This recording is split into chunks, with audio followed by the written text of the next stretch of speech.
Good morning. Greetings to you all. The Old Man River. Who are the important characters in scene 1? Amy, Betty, Rose, Sarah, and Jim. Who is the younger one amongst all? Sarah. Who is the only boy in scene 1? Jim Hall. Who are all in the living room? All the 4 girls, except Jim. Who has gone to roof to wave flashlight? Jim. This is what happened last scene in 1. Next, scene 2, an hour later, sitting the same at rice. In the textbook, the same group is in the living room with the exception of Jim. Sarah is asleep, covered with a blanket in a big chair. Amy, Rose and Betty have 3 candles on the table. Betty is trying to read. Betty, putting down her book with a thud. I can't read by this light. How do you suppose our grandmothers ever did? Rose, I don't believe they tried to read. I guess they went to bed when it grew dark. Amy, maybe we ought to go to bed. It's nearly 11, but I couldn't sleep a wink. Betty, nor I. As you know, Jim gone outside to wave flashlight in order to get some help. 4 girls are sitting living room in the house. A younger one, Sarah, slept in a big chair covered with a blanket. Amy, Rose, Betty are now sitting in living room with 3 candles on their table. Lights gone. Town became full dark. Betty tried to read even in dark. You can see in scene 1, no? Also, scene 1 also, she used to look at a magazine. She tried to read, but she can't. Nothing visible clearly there. So she put down the book with a sound, thud means a sound, and thought about her grandmother. How did they read in olden days when they didn't have light? They might have tried, Rose said, they might have tried to read, but when it grew dark, they would have gone to their bed. Amy told them to sleep. It's about 11. Already they are afraid of the situation, the condition. No one is ready to sleep. Rose, nor I. Listen, what's that noise? All 3 listen. Rose running to the window and peering out.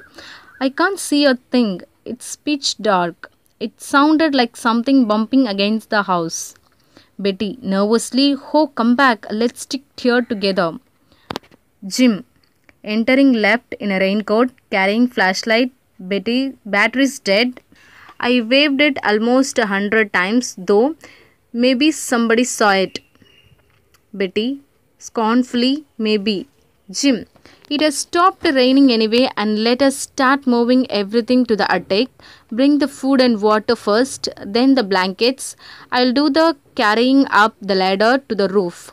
Betty, my new spring coat, I'm going to save that. She rushes out left, taking a candle with her. Suddenly Rose heard a noise from outside. She ran to the window. Due to darkness, she can't see anything. But the sound was like something bumping, hit against the house. Betty nervously called her to come back and said them to sit in one place. Whatever happens, they want to stick together. Jim entered the house with his dead flashlight. He waved his flashlight almost 100 times, but no one saw the light. So he come back. They can't sit simply because no one is there to help them. Self-help is the best help, right? So Jim again get the girls organized. He instructed everyone what to do. First of all, they planned to go attic, where they felt to be safe. They took water, food and blankets, and Jim is about to place ladder to set the ladder to the roof. Yeah, they took safety measures first because they understood the condition, they understood the real situation. Betty, the younger sister of Amy, went to take a spring coat. It's her favorite coat. So she gone to take that. Rose, going over to her sister, shaking her gently. Sarah, wake up dear. We are going to sleep in the attic. Sarah, oh, where am I? Rose, come on. She helps Sarah to her feet and quickly wraps a blanket around her. To the attic. Exits left leading Sarah and taking one of the candles with her. Amy ought to get father's most valuable books and mother's jewel case and Jim. Amy, we will need water and food more than books and jewels. You don't seem to realize. He is interrupted by a cry from outside right. See, Rose gone to wake up her sister who already slept in a big chair. In the same time, girls are holding candles because there is no light. Rose helped Sarah to cover the blanket and walks towards the attic. Everyone is about to go to attic, but Amy gone to take up father's most valuable books and mama's jewel case. Are these things really important, rather their safety? So Jim told her about food and water is most important rather anything else on that time. Eventually he heard a noise from outside. What was that sound? Mr. Peters. Hello there. Hello in the house, Mr. Marshall. Mr. Marshall. Amy. They have come for us. Here we are. She runs to the window. Jim. Picking up the third candle from the table, running to the window and waving it back and forth. Here we are, in here. Betty, entering on the run from the left, carrying her dress box. Are we rescued? Who is there? There, Mr. Peters, standing outside asking for Mr. Marshall. Who is Mr. Marshall? Why is he asking him in front of their house? Because it is Mr. Marshall's house. Amy Marshall, Betty Marshall. Do you remember? Who are they? Daughter of Mr. Marshall. Mr. Peters doesn't know that in the house there are only children. Dad gone to business work, mama gone to dentist, she can't get home, so the children are in the house. Mr. Peters asking for Mr. Marshall whether he is safe in the house. Both Amy and Jim heard the voice and got to know they have come for them to rescue. Amy and Jim take their candles, run towards the window to see who has come. Betty saw them when they running towards the window and excited about whether they are rescued or is anyone came for the help. Mr. Peters, still outside. Mr. Marshall, are you all right? This is Tom Peters and Miss Marsh, the Red Cross nurse. We are here in a boat. Jim, row round to the back porch. You can get in there. There is a bumping of the boat against wood. Voices. Steady now. There, I have got hold the rail. Tie her up. Jim and Amy exit right towards the voices. More voices greeting, and then Mr. Peters enters the living room with a lighted lantern, followed by Miss Marsh, Amy and Jim. Betty, we are rescued. We are rescued. Come, Sarah. Mr. Peters, why are you children all alone? Why are you children all alone? Amy, yes, we. There is a terrific crash followed by a wail of pain and a scream. Mr. Peters' full name is Tom Peter. He came in a boat with Miss Marsh. Miss Marsh is a Red Cross nurse. They are outside in a boat. Jim instructed them how to get inside. Amy and Jim went to help them to get in. Mr. Peters and Marsh got inside the house. Peters holding a lantern, followed by Marsh and Amy, Jim. After looking them, Betty realized that they rescued and delighted. Peters asked Amy why they were only children all alone in the house while she was going to explain about the condition father and mother. There was a sudden sound they heard. What was that sound? Let's see. Rose, upstage left. Oh, Sarah, she's fallen off the step ladder. Come quick, somebody. Have dropped my candle and it's gone out. Mr. Peters, Miss Marsh, who is carrying a small black bag, and Amy rush off the stage left. Betty, oh, I hope she hasn't broken her neck. Jim, get the first aid box. It's in that pile of coats. I'll fix a place for her to lie down. He arranges chairs so Sarah can lie down. Sarah, the younger one, fall off from the ladder. First, they were planned to go attic ride. She tried to climb the attic, but she slipped off the step ladder. Rose first gone to help her. She didn't have candle and asking to help her sister. Fortunately, there was nurse. She's gone to help. Everybody is gathered to help her. Betty hopes that Sarah didn't hurt her neck. Jim arranged a place to lie down Sarah. Then only they can give a proper treatment, right? At least they can examine, they can diagnose what had happened to her. And also instructed to get the first aid box which is in the pile of coats. Mr. Peters enters left carrying Sarah. Steady now, you're all right. More frightened than hurt, I think. He places Sarah on the chairs. Amy, placing the lantern near Sarah. I'm glad Miss Marsh is here. Miss Marsh is examining Sarah. Sarah is sobbing softly, saying every so often it hurts. It hurts. Rose kneels beside Sarah's chair, holding her hand. Jim stands in the background with Betty. Sarah, it's my leg that hurts. Mr. Peters lifts Sarah and supports her that she'll all right. That is the positive words we have to take after we face any struggle, any problem. Amy also helped by placing the light near Sarah. All are glad that there is a nurse, fortunately. Sarah cried out of pain. Rose, her sister, holding Sarah's hand and helps. Sarah pointed that her leg hurts. Miss Marsh, yes, you have hurt it badly, Sarah, but we can fix it up and we will all get into the boat and take you home. You're going to be all right. She motions to Mr. Peters, Jim and Amy to move to one side of the stage. Rose stays with Sarah.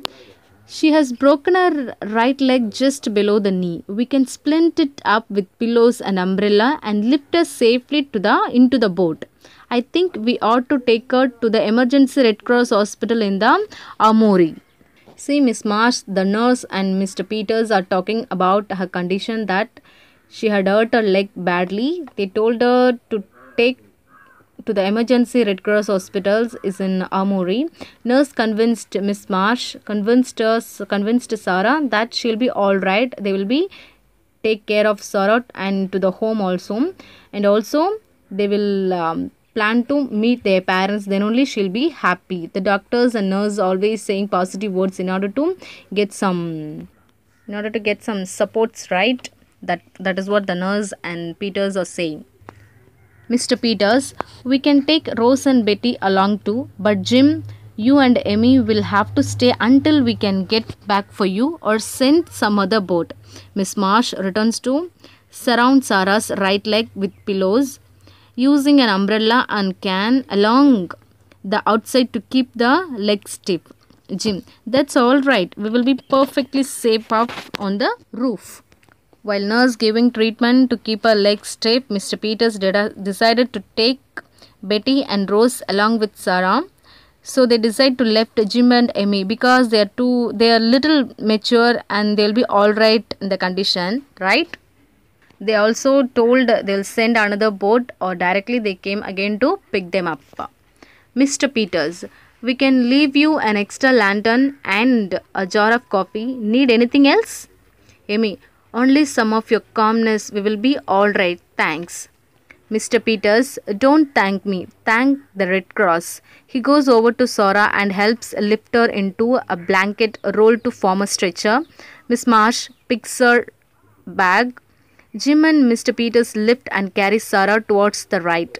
We can swing her down into the boat very easily. It won't hurt a mite, Sarah. It won't hurt a mite. Get your things, Rose and Betty. You're going with us. Rose and Betty grab their coats. Betty takes her dress box. Sarah drowsily.